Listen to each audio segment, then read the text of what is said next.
We are a family of 4 who traded in the American dream for a tiny house on wheels. That's right, we decided to sell our big house, all of our possessions, and buy a tiny house on wheels. And get this, we did this all in the middle of the pandemic. That's right, we chose a Canadian builder, which meant border closures and sight unseen until our tiny house was delivered. So in this video of our trip across America to meet our tiny house on wheels, we visit Red Rocks Amphitheater and Park just outside of Denver, Colorado.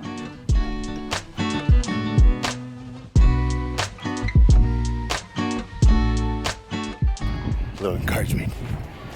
Keep walking. Wow. Just keep walking. Just keep walking. Just keep walking. Look, Sam.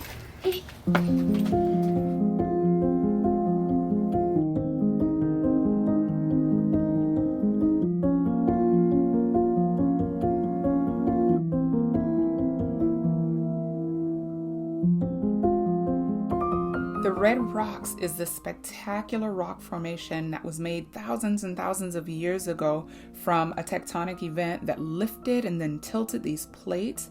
And later, this amphitheater was carved into it, making for an acoustically unique concert venue. Now, in addition to the concerts and events that they host there, the park also offers hiking, biking, horseback riding. There were some people there having a photo shoot, picnics. It's just a really cool place to visit.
If you haven't subscribed yet, make sure you hit that button and turn on your notifications so you can be notified of our next video. Remember, we're just a few more stops until we meet our tiny house on wheels.